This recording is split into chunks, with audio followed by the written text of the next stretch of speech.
अस्सलामुअलैकुम, welcome to my new vlog. कैसे हैं आप सब? उम्मीद है सब खैरियत से होंगे। यहाँ पे सुबह के 8:30 हो रहे हैं और मैं किचन में अपने बेटे के लिए नाश्ता बना रही हूँ। आज मैं उसके लिए फ्रेंच टोस्ट बना रही हूँ। और ये लाइट जो तेज़ और कम हो रही है ना ये मेरे बेटे के काम है, वही लाइट को ऑन ऑफ कर रहा था।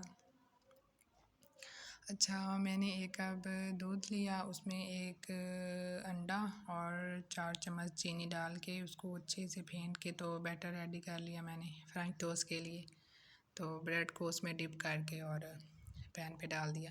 पैन में मैंने बटर से इसको ग्रीस किया था। तो ये फ्रेंच टोस्ट जब मैं बनाती हूँ तो मैं बटर यूज़ करती हूँ, स्पेशली बच्चों की कोई भी चीज़ बनाती हूँ तो फिर मैं बटर यूज़ करती हूँ। तो अगर बटर ना हो तो फिर मैं ऑयल यूज़ करती हूँ। तो इनके पापा भी कभी इनको पराठा खाने का मूड नहीं होता तो उनको मैं ये इस तरह के फ्रेंच टोस्ट बना देती हूँ, तो वो फिर चाय के साथ खा लेते हैं।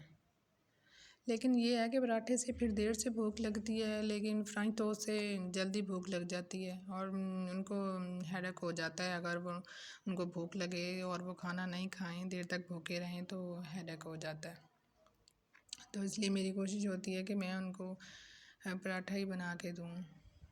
तो पराठे से भी कभी बोर हो जाते हैं तो फिर कभी उनको अंडा पराठा बना दिया, कभी सादा पराठा बना दिया, कभी आलू का पराठा, कभी मूली का पराठा। ये बस नाश्ते में ये सब चलता ही रहता है। ये मैं 2 बना रही हूँ अपने बेटे के लिए। अगर 2 खाएगा तो ठीक है, नहीं तो बचा देता है, फिर वो मुझे खाना पड़ता है, फिर और कोई नहीं खाता। क्योंकि इसका भाई तो स्कूल गया होता है, वो बिल्कुल भी ऐसी चीज़ें नहीं खाता, फ्राई की हुई, ना शामी कबाब खाता है, ना आलू के कटलेट्स। तो इन चीज़ों से बहुत दूर भागता है वो बस ये है कि ब्रेड के ऊपर जैम लगा दो ना तो फिर बड़ी आराम से खा लेता है। आज मेरा भी मूड हो रहा था कि मैं भी पराठा खाऊं, तो अपने हस्बैंड को मैंने सुबह चौरस पराठा बना के दिया। फिर मेरा भी दिल कर रहा था, मैंने कहा चलो ठीक है, मैं भी फिर चौरस पराठा ही बनाऊंगी। मैंने भी अपने लिए चौरस पराठा बनाया और साथ में रात का सालन बचा हुआ था, लोबिया, लाल लोबिया का, उसके साथ फिर खाया मैंने मज़े ले लेके। ये देखिए मेरा यम्मी सा पराठा तैयार हो गया और ये देखिए कितनी प्यारी इसकी लेयर्स तैयार हुई हैं। मेरे से बस ये चौरस पराठा ही अच्छा बनता है, दूसरे मैंने कई बार ट्राई किए लेकिन उसकी लेयर्स इतनी अच्छी नहीं बनती जितनी चौरस की बनती हैं। तो ये मेरा मोस्ट फेवरेट पराठा है। नाश्ता करने के बाद मेरा छोटा बेटा खेलने लग गया था, तो फिर मैं किचन में आ गई थी। मैंने बर्तन वॉश किए और चूल्हा साफ़ करने लग गई। ये मेरी डेली की रूटीन है कि मैं इसी तरह से ही किचन साफ़ करती हूँ, चूल्हे के नीचे से और सारा काउंटर। ये मैं दिन में 1 बार साफ़ नहीं करती बल्कि कई बार साफ़ करती हूँ, 3 दफ़ा तो मस्ट करती हूँ, 3 दफ़ा पे काम होता है। और इसके अलावा भी वक्तन फ़वक्तन जो होता है ना, दूध का 1 ड्रॉप भी चूल्हे पे गिर जाए ना तो फिर मैंने वो भी साफ़ करना होता है, मैं वैसे नहीं छोड़ती। तो ये टैप और ये दीवार इधर छींटे पड़ते हैं साबुन के, पानी के, तो इसको भी मैंने साफ़ करना होता है। अगर डेली साफ़ करो ना तो फिर साफ़ रहती है चीज़, अगर नहीं साफ़ करो तो फिर वो नहीं साफ़ रहती। तो बस डेली के डेली साफ़ करने से ये होता है कि मुझे दिली सुकून होता है कि मैंने जो है ना अच्छे से सफाई की है और मेरा किचन अच्छा लग रहा है। मुझे बहुत सुकून मिलता है सफाई करके, चाहे वो घर की हो या किचन की हो। तो मैं बस बार बार फिर किचन को देखती हूँ और घर को देखती हूँ तो मुझे बहुत सुकून लगता है, बहुत अच्छा लगता है मुझे कि थैंक गॉड मेरा किचन साफ़ है और थैंक गॉड कि मैं सफाई पसंद हूँ। जब बच्चे छोटे थे तो फिर मैं बच्चों को सुला के फिर किचन में आती थी, किचन समेटती थी, साफ़ करती थी, बर्तन वॉश करती थी। लेकिन अब ये है कि नाश्ते के बाद ही फ़ौरन से साफ़ कर लेती हूँ। वो बड़े हो गए हैं तो बड़ा तो स्कूल चला जाता है, जो छोटे वाला है वो खेलने लग जाता है, तो इसलिए मैं आराम से अपने काम सारे समेट लेती हूँ साथ के साथ। अच्छा, यहाँ पे मैं अपने कपड़े तैयार करने के लिए रूम में आ गई थी।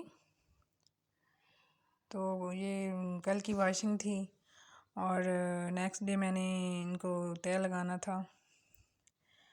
टाइम हो तो फिर मैं उसी दिन ही इनको तय लगा के रख लेती हूँ और अगर नहीं हो तो फिर मैं नेक्स्ट डे इनको तय लगाती हूँ।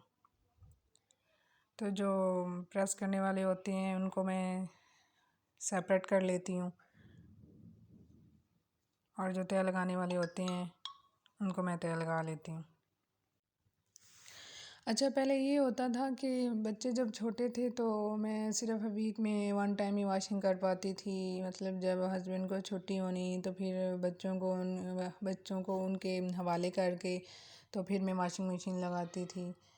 तो अब ये है कि अब थोड़ा बड़े हो गए हैं, बड़े वाला स्कूल जाता है तो छोटे वाला भी माशाल्लाह से अब तंग नहीं करता।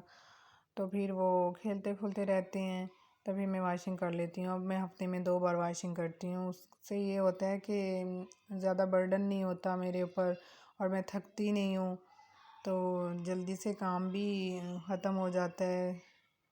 तो ये नहीं होता कि बस वॉशिंग मशीन लगी हुई है तो लगी हुई है, तो जल्दी से वाइंड अप कर लेती हूँ मैं। तो फिर जो कपड़े मैंने आयरन करने होते हैं वो भी फिर जल्दी जल्दी हो जाते हैं। जैसे 2 दिन के बाद वॉशिंग की है, 3 दिन के बाद वॉशिंग की है, तो फिर वो आयरन करने वाले का जो कपड़े होते हैं वो थोड़े होते हैं, तो फिर मैं उनको इजीली आयरन भी कर लेती हूँ। तो बच्चों के कपड़े और हस्बैंड के कपड़े तो मैं नेक्स्ट डे ही वॉशिंग से नेक्स्ट डे जो है ना वो मैं प्रेस करके तो हैंग कर देती हूँ, बच्चों के तय लगा के रख देती हूँ। तो अपने कपड़े जो हैं, अपने कपड़ों के मामले में बहुत लेज़ी हूँ। वो मैं कभी बगैर प्रेस के भी पहन लेती हूँ और कभी फिर प्रेस करके पहनती हूँ। अच्छा, घर में ज़्यादा काम ना कपड़ों का और बर्तनों का होता है। किचन में जो है ना वो बस आप सारा दिन बर्तन धोते रहें और कपड़े भी चाहे आप रोज़ धोते रहें, रोज़ प्रेस करते रहें, इन्होंने नहीं ख़त्म होना होता। चाहे जितने आप धो लें कपड़े, फिर भी आप नहा के बाहर आते हैं फिर कपड़े हो जाते हैं। खाना खाएं तो बर्तन हो जाते हैं, और फिर नहा के चेंज करें तो कपड़े हो जाते हैं। मैं कपड़े भी तय कर रही थी और साथ साथ अपना ड्रामा भी इंजॉय कर रही थी। एलईडी पे मैंने अपना फेवरेट ड्रामा लगाया हुआ था, वो देख रही थी और साथ में काम भी कर रही थी। इससे एक तो बोरियत नहीं होती और फिर एक टाइम में 2-2 काम भी हो जाते हैं। तो उसके बाद बस दोपहर के खाने का टाइम हो रहा था तो मैं किचन में गई, तो फिर ये मैंने सारा मसाला कट किया। मैं आलू बैंगन बना रही थी। वैसे तो आलू बैंगन पहले हमारे घर में बिल्कुल नहीं बनते थे, क्योंकि मेरे हस्बैंड को पसंद ही नहीं थे। मैं जब नाम लेती थी ना आलू बैंगन का तो वो नाम से ही चिढ़ते थे। लेकिन फिर बस एक दिन मेरे माइंड में कोई ऐसी रेसिपी आई ना, तो मैंने उस तरीके से बनाया ना, तो चुप करके मेरे हस्बैंड ने खा लिए। तो उसके बाद अब ये होता है कि अब हफ्ते में 1 बार ज़रूर हमारे घर ना आलू बैंगन बन जाते हैं। इतने मज़ेदार बनते हैं कि बस। ये यहाँ पर मैं प्याज फ्राई किए, इसमें लहसुन अदरक ऐड किया, उसके बाद मैंने ये सारे खुश्क मसाले और ये टमाटर डाल दिए। तो उस टाइम गैस नहीं आ रही थी, तो फिर मैंने सिलेंडर पे खाना बनाया। तो मैंने फिर उस मसाले में आलूओं को भून लिया। भूनने के बाद मैंने उसमें 1 कप पानी डाल दिया। तो अब मैं इसको ना प्रेशर लगा दूँगी 5 मिनट के लिए। तो 5 मिनट में आलू बहुत अच्छे गल जाते हैं। तो ये पानी भी सारा खुश्क हो जाएगा। ये देखें पानी खुश्क हो गया सारा, और बहुत अच्छे से आलू का सालन तैयार हो गया है। तो और साथ उससे पहले ही मैंने ना जो दो बैंगन थे ना दरमियाने साइज़ के, मैंने साइज़ के नहीं थे, थोड़े बड़े थे, तो उनको मैंने ना डायरेक्ट आग पे रख के भून लिया था। वो भुन गए थे तो फिर मैंने उनको पानी में डाल दिया था।